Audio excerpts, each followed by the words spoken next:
You think you know Harry Potter and the Sorcerer's Stone? Well, here's 15 things you may not have known about Harry Potter's first year at Hogwarts.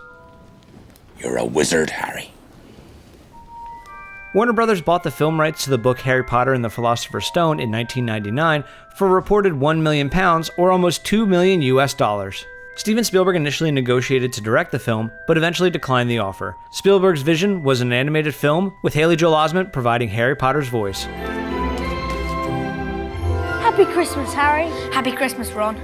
After Spielberg left, some directors that were in talks to direct were Chris Columbus, Terry Gilliam, Rob Reiner, Ivan Reitman, Tim Robbins, and M. Night Shyamalan. J.K. Rowling's first choice was Terry Gilliam, but Warner Brothers chose Chris Columbus. The title of the U.S. publication of the Philosopher's Stone was changed to the Sorcerer's Stone because U.S. publisher Scholastic believed that children wouldn't be interested in a book with philosopher in the title. The production chose to title the American version of the film The Sorcerer's Stone in keeping with the U.S. book's title. Thus, all scenes mentioning the Philosopher's Stone had to be shot twice, once with the actor saying the Philosopher's Stone, and once saying the Sorcerer's Stone. Of course! Here it is. Nicholas Flamel is the only known maker of the Sorcerer's Stone. The what? Honestly, don't you two read? One of J.K. Rowling's stipulations for a film adaptation was that the entire cast be either British or Irish.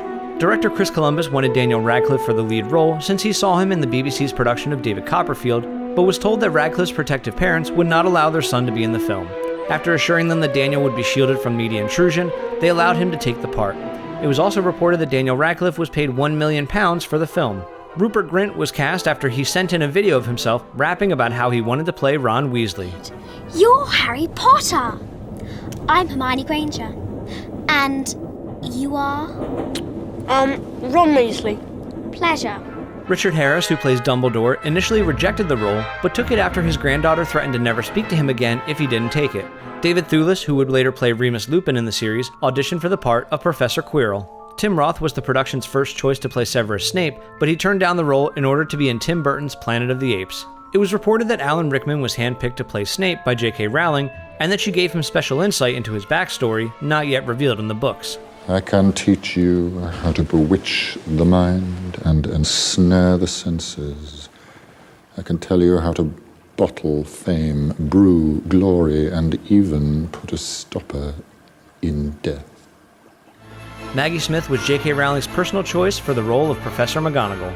That was bloody brilliant. Oh, thank you for that assessment, Mr. Weasley.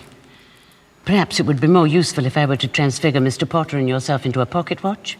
That way one of you might be on time. Rosie O'Donnell was in talks to play Mrs. Weasley, but J.K. Rowling's all-British cast rule shut those talks down. Fred, you next. It's not Fred, I am. Honestly, woman, you call yourself our mother. Oh, I'm sorry, George. I'm only joking. I am Fred.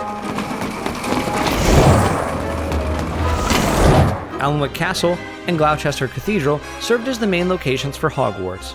In an attempt to make the actors in the film better represent their description in the books, Daniel Radcliffe was given green contacts and Emma Watson was given false buck teeth.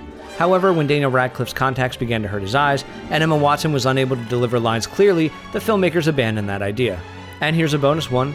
The film earned almost $975 million worldwide at the box office, making it the second highest grossing film in history at that time, as well as the highest grossing film of 2001. That's it for this episode of You Think You Know Movies. Make sure to subscribe, like us on Facebook, follow us on Twitter, and get the latest movie and TV news on ScreenCrush.com.